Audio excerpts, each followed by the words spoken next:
তারেক রহমানের বিরুদ্ধে লড়তে হলে শুধু কি রাজনীতি জানলেই চলে নাকি পকেটের জোর লাগে? গুলশান বনানীর মতো ভিআইপি পাওয়ার করিডরে এবার সেই সমীকরণ মেলাতে হচ্ছে। ঢাকা ১৭ আসনে বিএনপির ভারপ্রাপ্ত চেয়ারম্যান তারেক রহমানকে চ্যালেঞ্জ জানিয়ে জামাতে ইসলামী এমন এক প্রার্থীকে মাঠে নামিয়েছে যার বিত্ত বৈভব দেখে রীতিমতো চোখ কপালে উঠেছে রাজনৈতিক বিশ্লেষকদের। তিনি ডাক্তার এস.এম. খালিদুজ্জামান। তিনি পেশায় চিকিৎসক হলেও সম্পদের পাহাড়ে বসে রাজনীতি করছেন। জামাত নেতারা সাধারণত সাদামাটা জীবনযাপন করেন এমন ধারণা নিমেষে ভেঙে দিয়েছেন এই প্রার্থী। নির্বাচন কমিশনে জমা দেওয়া হলফনামার তথ্য বলছে, তারেক রহমানের বিরুদ্ধে জামায়াতের এই ট্রাম্প কার্ডের ব্যক্তিগত গাড়ির মূল্যই ১৩ কোটি ৭০ লাখ টাকা। প্রশ্ন উঠছে, কি এমন গাড়ি ব্যবহার করেন তিনি? গ্যারাজে কি রোলস রয়েস বা ল্যাম্বরগিনির মতো আল্ট্রা লাক্সারি বাহন শোভা পায়? হলফনামায় গাড়ির মডেল স্পষ্ট না থাকলেও ১৩ কোটি টাকার অঙ্কই বলে দিচ্ছে তার রাজকীয় লাইফের কথা। শুধু তাই নয়, তার স্ত্রীর নামে রয়েছে প্রায় ৪৬,৫০,০০০ টাকার গাড়ি। অর্থাৎ স্বামী স্ত্রী মিলিয়ে যে গাড়িবহর ব্যবহার করেন তা গুলশানের এই ভোটারদের চমকে দিতে বাধ্য। সম্পত্তির এখানেই শেষ নয়। চিকিৎসা পেশার আড়ালে তিনি গত এক পুরো দস্তর বিজনেস টাইকুন। ব্যবসা থেকেই তার বাৎসরিক আয় ৩,৫২,০০,০০০ টাকার উপরে। শেয়ার বাজার, সঞ্চয়পত্র আর ব্যাংক আমানত মিলিয়ে মাসে তার আয় ৩০ থেকে ৩৫,০০০ টাকার ঘরে।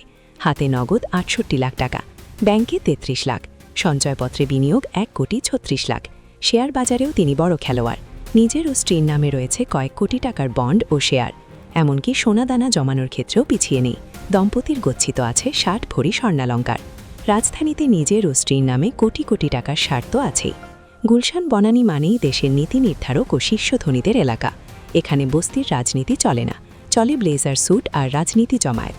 অত্যন্ত সুকৌশলে এই এলিট শ্রেণীর সেন্টিমেন্ট ধরতেই ডাক্তার ও ব্যবসায়ী খালিদুজ্জামানকে বেছে নিয়েছেন তারেক রহমানের মতো হেভিওয়েট প্রার্থীর বিরুদ্ধে।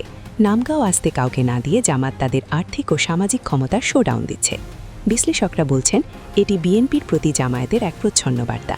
তারা এখন আর আগের মতো দুর্বল নয়, অর্থনৈতিকভাবেও যে কোনো বড় দলের সঙ্গে টেক্কা দেওয়ার ক্ষমতা রাখে। তারেক রহমানের পক্ষে রয়েছে বিএনপির বিশাল ভোট ব্যাংক, শহীদ জিয়ার লেগেসি আর ১৬ বছরের সংগ্রামের ইমেজ। অন্যদিকে ডাক্তার খালেদুজ্জামানের রয়েছে অঢেল নিত্য আর কর্পোরেট গ্রহণযোগ্যতা। ১৩ কোটি টাকার গাড়ির মালিক যখন রাস্তায় নেমে ধুলোবালি মেখে জনসংযোগ করছেন, তখন তো ভোটের মাঠে নতুন মেরুকরণ তৈরি করেছে। ধৃত ২৬ সনের নির্বাচনে ঢাকা ১৭ আসন তাই হয়ে উঠেছে এক মর্যাদার লড়াই। শেষ হাসি কে হাসবে, তারেক রহমানের ধানের শীষ নাকি ডাক্তার খালেদুজ্জামানের দাড়িপাল্লা? তা দেখার অপেক্ষায় এখন পুরো বাংলাদেশ। তারেক রহমানের শিরায় শিরায় রন্ধ্রে রন্ধ্রে এখন চিন্তার ভাঁজ। কেননা তার বিপক্ষে জামাতে ইসলামী নির্বাচনের মাঠে এমন একজনকে নামিয়েছে যিনি একাধারে ডাক্তার, ব্যবসায়ী এবং সম্পদের পাহাড়ের মালিক। তিনি কোনো সাধারণ নেতা নন। গুলশান বনানীর মতো ভিআইপি এলাকায় বিএনপির ভারপ্রাপ্ত চেয়ারম্যান তারেক রহমানকে সরাসরি চ্যালেঞ্জ জানাতে সক্ষম তিনি চ্যালেঞ্জ করে বলছেন, রাষ্ট্রে আমার অবদানের ৫০% নেই। তারেক রহমানের ঢাকা ১৭ আসনে জামাতে ইসলামী যে প্রার্থীকে বেছে নিয়েছে তার গাড়ির দামই ১৩ কোটি টাকা, যার বছরে আয় শুধুমাত্র ব্যবসা থেকে ৩.৫ কোটি টাকার উপরে। কে এই ডক্টর এস.এম. খালিদুজ্জামান? কেন তাকে তারেক রহমানের বিরুদ্ধে ট্রাম্প কার্ড হিসেবে ব্যবহার করা হচ্ছে? ঢাকা ১৭ আসনটি গঠিত হয়েছে গুলশান, বনানী, বাড়িধারা এবং ক্যান্টনমেন্ট এলাকা নিয়ে। অর্থাৎ এটি দেশের সবচেয়ে ধনী এবং এলিট শ্রেণীর মানুষদের এলাকা। এখানে বস্তির রাজনীতি চলে না, এখানে চলে ব্লেজার স্যুটের রাজনীতি। বিএনপি যখন এই আসনে তাদের সর্বোচ্চ নেতা তারেক রহমানকে প্রার্থী করেছে, তখন সবাই ভেবেছিল জামাত হয়তো এখানে ছাড় দেবে। কিন্তু না, জামাত এখানে তাদের তুরুপের তাস খেলছে। তারা মনোনয়ন দিয়েছে ডক্টর এস.এম. খালেদুজ্জামানকে। তার হলফনামা বিশ্লেষণ করে যেই তথ্যগুলো আমরা পেয়েছি তা সত্যিই চমকে দেওয়ার মতো। ডক্টর খালেদুজ্জামান পেশায় একজন চিকিৎসক হলেও তার মূল পেশা কিন্তু একজন সফল ব্যবসায়ী। হলফনামা বলছে, ব্যবসা থেকেই তার বাৎসরিক আয় ৩.৫ কোটি টাকা।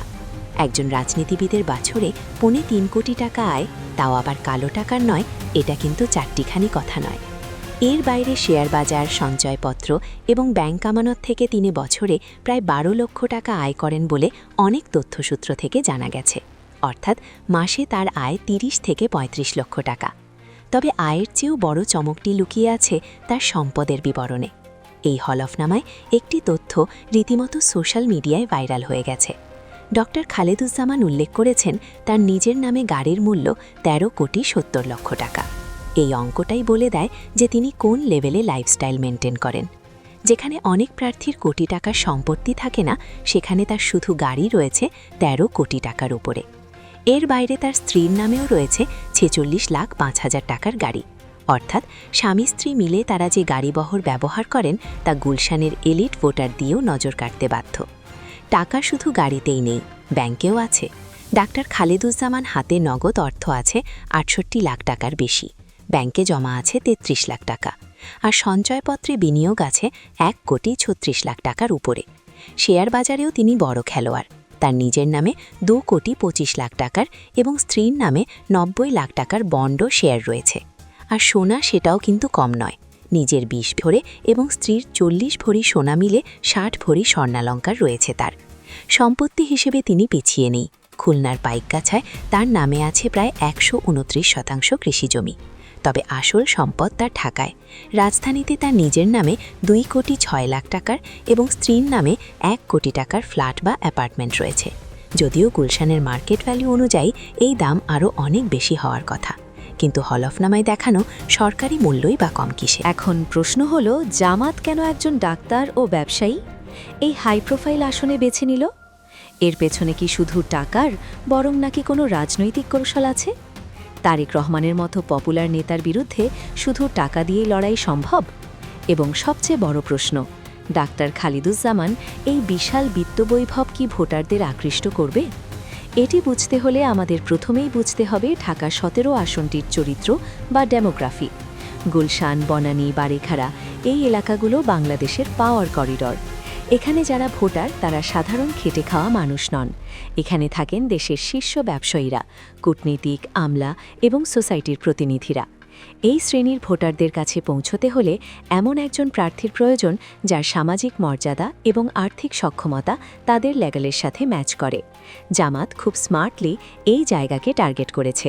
তারা ডাক্তার SM খালেদ জামানকে বেছে নিয়েছেন, কারণ তিনি একাধারে একজন চিকিৎসক এবং সফল ব্যবসায়ী। তার এই প্রফেশনাল আইডেন্টিটি গুলশানের ভোটারদের কাছে তাকে রিলেটেবল বা গ্রহণযোগ্য করে তুলতে পারে। জামাত প্রমাণ করতে চাইছে তাদের দলে শুধু মাদ্রাসার ছাত্র বা সাধারণ কর্মী নেই, বরং তাদের দলে এমন লোকও আছে যারা কর্পোরেট দুনিয়ার এলিট। এবার আসুন কথা বলা যাক জামাতের প্রতিদ্বন্দ্বী প্রার্থী তারেক রহমানকে নিয়ে, যিনি কিনা দলের একজন প্রধান নেতা। তারেক রহমান বাংলাদেশের রাজনীতির বর্তমান সময়ের সবচেয়ে আলোচিত এবং প্রভাবশালী নাম। তারেক রহমানের লড়াইটা টাকার অঙ্কে মাপা যাবে না।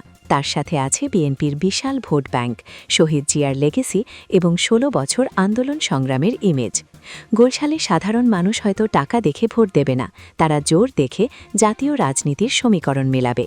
কিন্তু জামাত এখানে একটি স্ট্র্যাটেজি গেম খেলছে।